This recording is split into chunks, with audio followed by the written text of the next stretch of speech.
Nah, seleksi CASN ini nanti akan ada dua. Yang pertama ada CPNS dan P3K. Seperti yang saya sebutkan, CPNS ini untuk pelamar umum, fokusnya untuk fresh graduate. Passing grade tinggi, soalnya juga tinggi. Lalu untuk P3K ini kuotanya 100%, ini penyelesaian untuk penataan non-ASN. Di P3K ini nanti ketika CPNS sudah pasti memenuhi informasi ya, kalau memenuhi informasi angkut, nggak memenuhi informasi gugur. Tadi kalau 2023 kita lihat statistiknya 27% nggak terisi untuk CPNS. Ini menjadi perhatian yang mungkin menjadi data yang harus diperhatikan Bapak Ibu. Di 2024 lowongan kalau P3K ya, misal usulan Bapak Ibu kita di Januari ini kita minta ada SPTJM, kesanggupan anggaran. Jadi Menpan tidak akan mengalokasikan anggaran atau formasi yang Bapak Ibu usulkan melebihi dari kesanggupan Bapak Ibu. Itu yang paling penting di Januari ini. Nah, kalau Bapak Ibu sudah sanggup, misal ngusul 1000, CPNS 200, P3K 800, lalu nanti ditetapkan formasinya oleh Menpan, Bapak Ibu nanti tinggal merinci jabatannya apa. Kalau kan prioritasnya ada 4 ya Bapak Ibu ya. Salah satunya adalah penyelesaian non-ASN, penataan non-ASN. Kalau kita menyelesaikan kita nggak selesai, kita tata aja. Penataan non-ASN ini fokus prioritasnya ada di P3K. Kalau kuatnya Bapak Ibu 1000, misal usulan P3K, P3K-nya padahal non-ASN Bapak Ibu ada 10.000 katakanlah, ya 10.000 orang itu nanti akan memperebutkan 1000 formasi di kolom ini. 1000 orang terpilih ranking nggak pakai passing grade, 10.000 dari 10.000 tadi dia akan lolos nanti menduduki yang memenuhi informasi akan diangkat menjadi P3K full time. P3K full time ini gajinya, manajemennya sebagaimana kita kenal saat ini, dia menggunakan Perpres 98, menggunakan jabatan apa aja yang bisa diisi P3K itu juga ditentukan melalui Kepmen 158 kalau JF, melalui Kepmen 11 kalau pelaksana, tapi khusus 2024 tidak semua kami buka. Hanya kira-kira ada 7 lah kurang lebih jabatan pelaksana yang akan dibuka P3K, jabatan-jabatan sepejagat. Nah, selanjutnya 9.000 orang yang nggak lulus gimana Mas?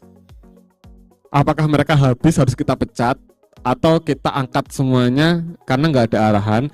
Mereka nanti akan turun, bukan turun ya, akan masuk ke kolom paruh waktu. Orang yang mungkin belum lulus menduduki formasi, menang 1000 formasi nanti, dia akan diusulkan kepada Panselnas ke masuk di mekanisme P3K paruh waktu. Terus gimana Mas? Apakah P3K paruh waktu ini seleksi lagi? Toh mereka di sini udah tes kan, udah seleksi. 10.000 orang ini kalau Bapak Ibu usulkan semua dan mereka syaratnya memenuhi, 10.000 orang ini udah seleksi CAT di sini.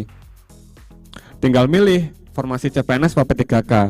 Kalau non ASN berarti dia fokusnya ada di P3K. Boleh nggak non ASN daftar CPNS? Boleh.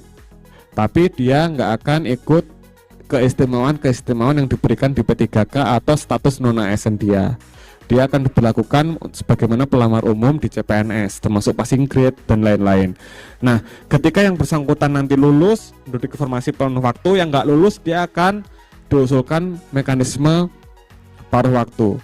Tadi pertanyaannya ketika di sini udah tes, udah seleksi melalui CAT BKN, apakah akan seleksi lagi? Belum ada putusan, belum ada permennya. Kita tunggu PP terbit, lalu maka nanti kita akan turunkan mekanisme pengadaan P3K paruh waktu. Di sini nanti akan diatur apakah dia tes lagi yang udah tes CAT BKN di seleksi 2024 atau dia hanya lanjut pemberkasan NIP ke BKN. Ini kita bunyikan loh Bapak Ibu ya, P3K paruh waktu ini kita bunyikan di RPP dia juga dapat NIP.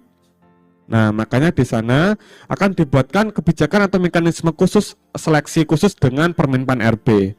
Kita akan turunkan PP mekanisme paruh waktu di PP manajemen ASN menjadi Permenpan, dan bisa jadi tidak menutup kemungkinan orang-orang paruh waktu ini ketika satu, kekuatan anggaran Bapak Ibu sudah cukup, dua, mereka sudah kinerjanya sudah memenuhi, bisa jadi nanti diusulkan menjadi penuh waktu di sini.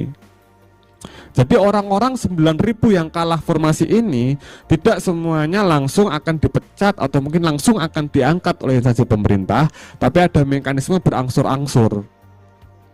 Mereka akan diangkat menjadi P3K paruh waktu. P3K paruh waktu ini ASN loh Bapak Ibu. ASN dia.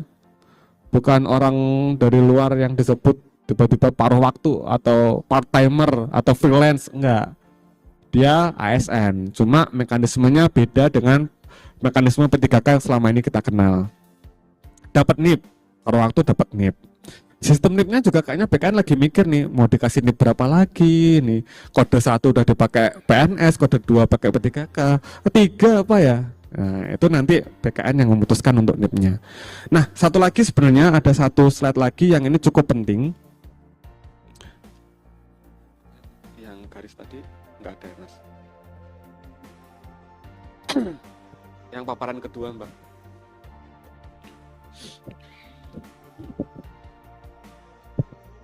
Nah, ada satu slide lagi Bapak Ibu terkait sebelum ini semua terjadi ya, sebelum seleksi ini semua terjadi, ada satu alur ini implementasi yang benar-benar mengimplementasikan undang-undang dan RPP yang kita susun terkait tata cara pengusulan formasi di 2024, terkait alurnya seperti apa, siapa yang melakukan apa, dan peran instansi pemerintah ada di mana. Bentar, kayaknya slide-nya masih dicari-cari.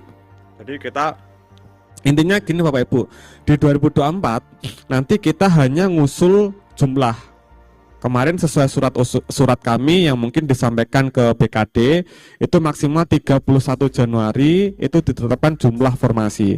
Formasi 2024 nanti jadi tidak lagi merinci sampai lowongan formasi, tapi hanya kebutuhan total ASN aja. Nah, dari 2002 Januari 31 2024 nanti Menpan akan melakukan validasi 1 2 3 selesai seleksi baru dinipkan di 2025. Dan Kementerian Keuangan juga bilang duit akan kita sediakan efektif penggajian 2025. Nah, maka kemungkinan besar Pak DAU ini akan ditransfer per 2025 untuk formasi 2024. 2024 fokus seleksi dulu Pak, semua selesai seleksi, penataan non-ASN kelar semua, Bapak Ibu punya peta, orang berapa full time, orang berapa part time, baru dihitung duitnya Pak. Lalu menyambung pertanyaan dari Pak Kaban tadi dari Lumajang,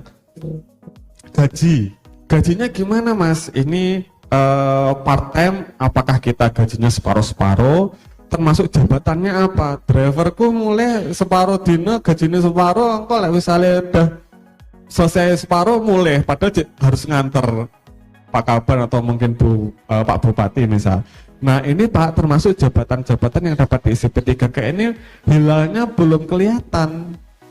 Kami juga belum petakan Pak, termasuk mekanisme penghitungannya. Kami janji Pak, ketika di bulan Mei ini nanti Pak keluar seleksi CASN, itu sudah juga keluar mekanisme seleksi untuk paruh waktu Pak. Paling nggak jauh-jauh dari bulan Mei, Juni atau Juli. Sehingga ketika Bapak Ibu ini punya nih peta nih, orang yang gugur seleksi 2024, Menpan janji ini akan diselesaikan penataannya 2024 melalui paruh waktu. Mana, apa, seperti apa paruh waktu, itu kami janji itu sudah ada. Nanti kira-kira orang-orang yang gugur, mencoloknya di mana, itu kami sediakan encok-encoknya itu loh Pak. Pencolannya, pijakannya itu kami sediakan. Jadi Bapak Ibu sudah bisa ketika kepleset atau gugur semuanya di seleksi CASN nasional, keplesetnya ke paruh waktu itu udah ada pijakannya Pak. Nah termasuk satu jabatan ASN yang dapat diisi P3K paruh waktu, lalu mekanisme sistem kerjanya atau mekanisme seleksinya, termasuk penggajiannya. Nah penggajiannya ini kalau yang namanya P3K dan ASN harusnya lewat gaji APBD kalau perpres Pak, kalau perpresnya masih berlaku. Ada info dari Asdep sebelah Pak, unit sebelah dari deputi kami juga mengkaji ulang Perpres 98. Tapi ini belum tentu, belum pasti. Kami worst case aja Pak, kalau masih pakai Perpres 98 berarti APBD, maka P3K paruh waktu sebenarnya juga masih APBD. Nah, ini kuncinya Pak. P3K paruh waktu meskipun jabatannya jabatan ASN, penggajiannya akan diberikan diskresi kemungkinan sesanggupnya Bapak Ibu, atau minimal paling tidak gajinya sesuai yang mereka dapat tahun ini, tidak mengurangi penghasilan saat ini, tapi juga tidak membebani APBD. Nah, itu konsep yang sedang kami susun, Pak. Konsep yang sedang kami susun untuk turunan RPP.